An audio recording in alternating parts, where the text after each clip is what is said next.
لیکن ایمانیات جو تمہارے سامنے ہیں ان تمام ایمانی اعتبار سے ایسا ہم سوچ نہیں سکتے۔ معلوم کیا ہوا کہ اللہ کے رسول نے کہا کل والے پہلے دن والا بعد دوسرے دن والوں سے ہمیشہ افضل ہے۔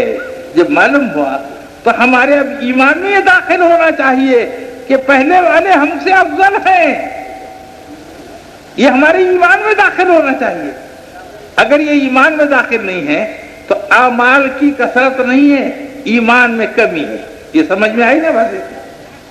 اعمال کی کثرت کچھ بھی ہو، ایمان کے اندر کمی ہے، تو ایمان کی کمی کو سمجھانے کی بات ہے۔ یہ ماحول اس طریقے سے سامنے آ رہا ہے کہ کمی کیا ہے۔ دوسری چیز، اب اس دن والے، اب اس دن کے لوگوں سے صحابہ کبار رضوان اللہ تعالی اجمعین، آج ہم جو عشق رسول کی باتیں اولیاء اللہ سے محبت کی باتیں ہم نے سامنے رکھتے ہیں۔ اچھا، اس زمانے میں محبت کے تقاضے کی باتیں جو ہمارے ایک بچے نے ابھی کہا کہ حنانہ نام کی جو لکڑی تھی وہ پھوٹ پھوٹ کر رونے لگی تھی۔ بات بچے نے تقریر تو کیا، لیکن حقیقت کیا ہے؟ اللہ کے رسول سے یہ جس طریقے سے جمادات محبت کرتی ہے، نباتات بھی محبت کرتی ہے اور بے جان لکڑی بھی محبت کرتی ہے، تو ایمان والوں کے لیے ایک فکر کا مقام ہے کہ سوکھی لکڑی ایمان کر کے جنت کی حقدار ہو سکتی ہے اور ہم جاندار انسان ہو کر مقام محبت سے غافل ہوں۔ یعنی ایک فکر کی بات ہے یہ، اور کسی طریقے سے نہیں۔ آپ فکر کیجئے اس وقت، اور رسول مقبول صلی اللہ علیہ وسلم کا اٹھ کر ممبر مبارک سے جانا اور ایسی تھپکی دینا، کیوں روتی ہے؟ کیوں روتا ہے؟ لکڑی سے کیوں روتی ہے؟ کیا پھلا ہرا بھرا ہونا چاہتا ہے؟ تو جا ہرا بھرا ہو جا۔ تو لکڑی کہتی ہے، یہ کون سی زبان ہوگی لکڑی کی؟ اب ہم آپ بیٹھ کر سمجھے کہ بھئی یہ زبان لکڑی کی کون سی ہوگی؟ بھئی جانور کی زبان تو ہم بولے کہ ہے جانور نے تو بولا تھا اور ہم سمجھ میں آ گئی۔ اب لکڑی کی زبان کون سی تھی؟ اللہ کو معلوم اس کی زبان کیا تھی، اور رسول سمجھتے تھے اور وہ بولتی جاتی تھی۔ بات یہ تھی اصل میں۔ تو معلوم ہوا کہ رسول کو کیا علم تھا۔ اب ذہن کو ذرا زور دیجیے، ایک خشک لکڑی جو بات کرتی ہے، اللہ کے رسول اس کی بولی جانتی ہے، اور ہم کو یہ کہہ دے کہ وہ مکے کے باشی، مدینے کے مہاجر اور بے پڑھے لکھے تھے، یعنی اس قسم کی گفتگو مقام ادب سے تو ہٹ ہی گئی، ایمان سے ہٹ جاتی۔ تو یہ بات تو ایسا نہیں ہونا چاہیے، بلکہ یہ فکر کرنے کی ضرورت ہے کہ لکڑی نے محبت کر کے جنت بھی کہاں لی۔ ما بین بیتی و منبری من روضۃ ریاض الجنہ، اے اللہ کے رسول، مجھے جنت بھی دینا چاہتے ہو تو آپ کے قریب کی ہے تو دو۔ لکڑی قرب مصطفیٰ چاہتی ہے، اور جنت کی حقیقت کو سمجھانے کے لیے عاشقان مصطفیٰ جنت وہاں کیوں ہے، جنت کہاں کہاں ہے، جنت کا مقام لے کر ہمالیہ سے لے کر راج کماری تک ڈھونڈنے کا نام جنت نہیں ہے۔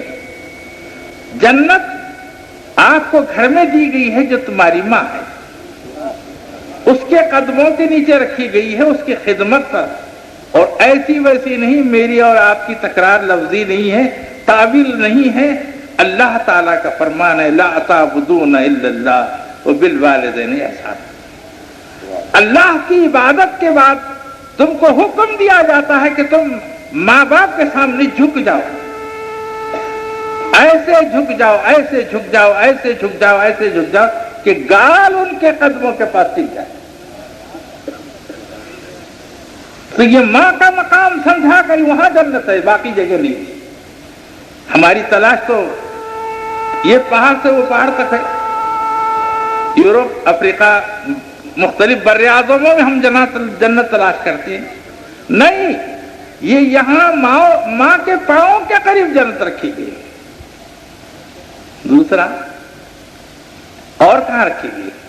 جس نے باپ کی خدمت کیا، ماں اور باپ دونوں راضی ہو گئے، ایمان پر گیا اور ماں باپ کو راضی رکھا۔ رسول مقبول صلی اللہ تبارک و تعالی علیہ وسلم نے ارشاد فرمایا 8 جنت کے دروازے ان کے لیے کھول دیے جاتے ہیں، جس دروازے سے چاہے وہ جنت میں جائے۔ اب ماں باپ تو گھر پہ ہیں، ان کو تو بھوکے رکھیں اور ہم کسی اور جنت کی تلاش میں چلے جائیں۔ یہ ممکنات میں سے ہے کہ اس پر بھی غور کرنے کی ضرورت ہے، یہ نہیں ہے۔ اب آخر میں چل کر ہر جگہ مقامی اولیاء کو بتاتے چلے جائیں۔ اب رسول مقبول صلی اللہ علیہ وسلم کی بارگاہ میں بھی جنت پڑی گئی۔ اب جانے والا ظاہر مصطفیٰ بارگاہ رسالت میں سلام کو مقدم سمجھتا ہے یا جنت کو مقدم سمجھتا ہے؟ سلام کو مقدم سمجھتا ہے۔ تو جنت اللہ تعالیٰ نے وہاں قریب اس وجہ سے رکھی ہے جو عاشقان مصطفیٰ کے قدم مجھ پر سے جائیں، عاشقان مصطفیٰ کے میں قدم چومتی ہوں، عاشقان مصطفیٰ کے قدم چومتی ہوں، جنت قدم چومتی ہے تمہارے۔ جنت کے ہم خواہش مند طلبگار اس کے پیچھے دوڑے نہیں جا رہے، صرف ہم کو دوڑ کر بارگاہ رسالت میں جانا ہے اور عشق کا مظاہرہ وہاں کرنا ہے، اور جنت وہاں پاؤں کے نیچے تمہارے پاؤں چوم رہی ہے۔ جنت کو چومنا پاؤں کا تمہارا کیا مقام ہے؟ تو یہ ہے مقام مصطفیٰ صلی اللہ تبارک و تعالی علیہ وسلم۔ تو یہاں کی نسبت تو اس جگہ پر پہنچنے والا جنت کی حیثیت کو کچھ نہیں سمجھتا، اور اللہ تبارک و تعالیٰ نے تو ہر عمل پہ تمہیں دعوت دی کہ جنت ہم نے اتنی بڑی بنا رکھی ہے، بہت کچھ کیا ہے، اور تم کیوں سوچتے ہو جنت تو ہم نے تمہارے لیے بنائی، پھر جس کے لیے بنائی اس کو اتنا سوچنے کی کیا ضرورت ہے؟ اس کے ذمہ کوئی دوسری خدمت ہے۔ جنت کے تعلق سے ایک تصور کو میں بڑی بڑی واقعات کے روشنی میں نہیں سمجھاؤں گا۔ جنت ایک مہمان خانہ ہے، اللہ تبارک و تعالیٰ کے دیدار کا قیامت کے دن اس کو دیدار ہوگا، یہ تمام کتابیں قبول کرتی ہیں۔ تو دیدار کے لیے جو جنت میں بیٹھے رہتے ہیں اس کا ایک مقام ہے۔ اللہ رب العزت اپنا دیدار جو ظاہر فرمائے گا جنت میں، یہ سب سے بڑی نعمت ہے جنت کی، اور کس پر کتنا اس کے درجے کے مطابق ہے دیدار۔ تو دیدار خداوندی کے لیے جو لوگ جہاں بیٹھتے ہیں اللہ تعالیٰ نے اس کے لیے غالیچہ بنا دیا، فرش بنا دیا، اس کے نیچے نہریں بہا دی، وہاں کچھ لگا دیا، یہ کچھ لگا دیا کہ میرے مہمانوں کے لیے ایسا مقام بنایا جائے، اس کا نام جنت رکھا۔ یہ مہمان مصطفیٰ، عاشقان مصطفیٰ، اللہ تبارک و تعالیٰ سے محبت رکھنے والے، ان کے مہمان خانے کا نام جنت ہے، ان کو ٹھہرایا گیا ہے، وہاں ٹھہرایا جائے گا اور اللہ اپنا دیدار ان پر ظاہر فرمائے گا۔ جنت ڈھونڈتے پھرنے کی ضرورت نہیں ہے کہ جنت کے پیچھے ہم لگے رہے، یہ ایک مہمان خانہ ہے جس جگہ آپ کو بٹھایا گیا کہ ابھی آ رہے ہیں۔ اب کیا ہو رہا ہے آنے کے لیے؟ ایک تاکید دی جائے، الملک صفا صفا، اب آ رہے ہیں، اور صفیں قائم کر دی گئی ملائک کی، اور تمام فرشتے خاموش، سناٹا، کچھ نہیں، ایسی حالت میں اللہ تبارک و تعالیٰ اس کا دیدار جو ہے کس طریقے سے ہوگا۔ اور یہ دعوت جو ہے کسی کے رد میں کسی کے لیے نہیں کی جا رہی ہے، یہی ایک دعوت ہمارے سے محفوظ ہو رہی ہے، باقی سب دعوت جاری ہے ہمارے پاس۔ اللہ کے دید کی تمنا ہمارے سینے میں سے نکال دی جا رہی ہے، رسول کی دید کی تمنا ہمارے دل سے نکال دی جا رہی ہے، اور دین اس کا نام لیا جا رہا ہے۔ جو دونوں تمنائیں نکل گئی تو دین میں ہے کیا؟ کلمے کے دو شق ہیں، لا الہ الا اللہ اور محمد رسول اللہ صلی اللہ علیہ وسلم۔ لا الہ الا اللہ میں اس کی ذات اور صفات کے ساتھ اس کو ماننا، اور رسول کو رسول کی ذات اور صفات کے ساتھ ماننا۔ دیکھیے رسول کو بھی ان کی ذات کے ساتھ مانو۔ ہماری سمجھ میں کیا آ گیا کہ رسول کو کس طریقے سے ماننا؟